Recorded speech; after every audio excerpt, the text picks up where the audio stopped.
അച്ഛൻ്റെ വാശി ഇഷ്ടമല്ല, ശബ്ദം ഇഷ്ടമല്ല, നോട്ടം ഇഷ്ടമല്ല, ഉപദേശം ഇഷ്ടമല്ല, ഇടപെടലുകൾ ഇഷ്ടമല്ല.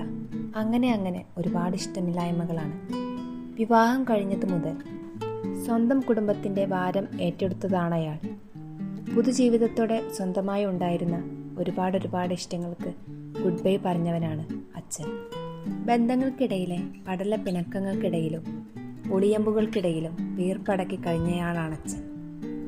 കുടുംബത്തിൻ്റെ കെട്ടുറപ്പിനായി, ഐക്യത്തിനായി, സമാധാനത്തിനായി ഒരുപാട് അനിഷ്ടങ്ങളെ പുറമെ പ്രകടിപ്പിക്കാതെ മനസ്സിലൊതുക്കി കഴിഞ്ഞവനാണ് അച്ഛൻ. പല ജോലികൾ, പല വേഷങ്ങൾ, പല സ്ഥലങ്ങൾ. വിവാഹം കഴിഞ്ഞതോടെ വർഷങ്ങളോളം ജീവിതം ബുദ്ധിമുട്ടി. സ്വന്തം കുടുംബത്തിനായി ചെറുതാണെങ്കിലും മനോഹരമായ ഒരു വീട് വയ്ക്കാൻ പെട്ട പാടുകൾ. മക്കൾക്ക് LKG മുതൽ നല്ല വിദ്യാഭ്യാസവും സ്പെഷ്യൽ ട്യൂഷനും. മക്കളെക്കുറിച്ച് ഒരുപാട് പ്രതീക്ഷകളും മോഹങ്ങളും. എന്നിട്ടും അയാൾ തിരക്കിലേക്കു ജീവിത കഷ്ടപ്പാടിലും വഴുതിപ്പോയി. ആരോഗ്യം നഷ്ടപ്പെട്ടപ്പോൾ അയാൾ വീട്ടിനുള്ളിൽ തനിച്ചായി. മക്കളുടെ മുന്നിൽ ഒരു അധികപ്പറ്റാണെന്ന് അയാൾക്ക് തോന്നി തുടങ്ങി. കാരണം മക്കളെല്ലാം പങ്കുവെക്കുന്നത് അവരുടെ അമ്മയോടാണ്. ഇതെല്ലാം കാണുന്ന അയാൾക്കുള്ളിലെ പിതാവ് എന്നും ഒരു തോൽവിയായി മാറി. സ്വന്തം ഇഷ്ടങ്ങളും ആഗ്രഹങ്ങളും സ്വപ്നങ്ങളും ഉപേക്ഷിച്ച് കുടുംബത്തിന് വേണ്ടി ജീവിച്ച ആ മനുഷ്യനെ ആരും മനസ്സിലാക്കുന്നില്ലല്ലോ എന്നതായിരുന്നു യഥാർത്ഥ പ്രശ്നം. ഇത് ഒരാളുടെ മാത്രം പ്രശ്നമല്ല. നമ്മുടെ ചുറ്റും കാണാം ലക്ഷക്കണക്കിന് പേർ ഇങ്ങനെ. മാതാവിൻ്റെ മഹത്വത്തെക്കുറിച്ച് എല്ലാവരും വാഴ്ത്തിപ്പാടും. ഇതിനിടയ്ക്ക് പിതാവിനെ മറക്കും. പലപ്പോഴും കരയുന്ന അമ്മമാരെ മക്കൾ കാണും. പക്ഷേ കരയുന്ന പിതാവിനെ മക്കൾ കാണില്ല.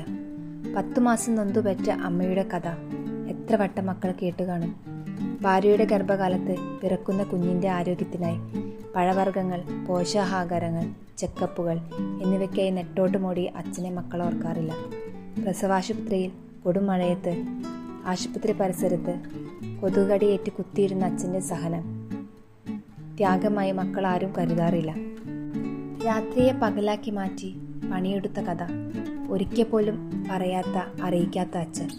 പണ്ടുണ്ടായ കഷ്ടപ്പാടുകൾ പറഞ്ഞാലോ പഴംപുരാണം തള്ളുന്നു എന്ന കളിയാക്കലും. അമ്മ എന്ന പുഴയെ ധ്യാനിക്കുമ്പോൾ അച്ഛൻ എന്ന കടലിനെ മറക്കുന്നു പലപ്പോഴും. അച്ഛന് സ്നേഹം പ്രകടിപ്പിക്കാൻ അറിയില്ല, പ്രകടിപ്പിക്കുന്നത് ശരിയല്ല എന്നൊക്കെയാണ് പൊതുവെ വിചാരങ്ങൾ.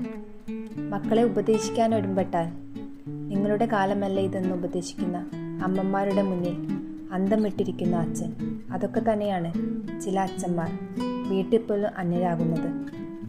അടച്ചിട്ട മുറിക്കുള്ളിൽ ടിക്ടോക്കും പബ്ജിയും ചാറ്റും ഗെയിമുകളും TV സീരിയലുകളും തകർത്താടുമ്പോൾ വാർത്താ ചാനലുകൾ പോലും അന്യമാകുന്നൊരച്ഛൻ. നിങ്ങൾ മക്കൾ തർക്കുത്തരം പറയുമ്പോഴും അവഗണിക്കുമ്പോഴും അച്ഛൻ്റെ മുഖത്തേക്കൊന്നും കണ്ണിലേക്കുമൊന്നും നോക്കണം.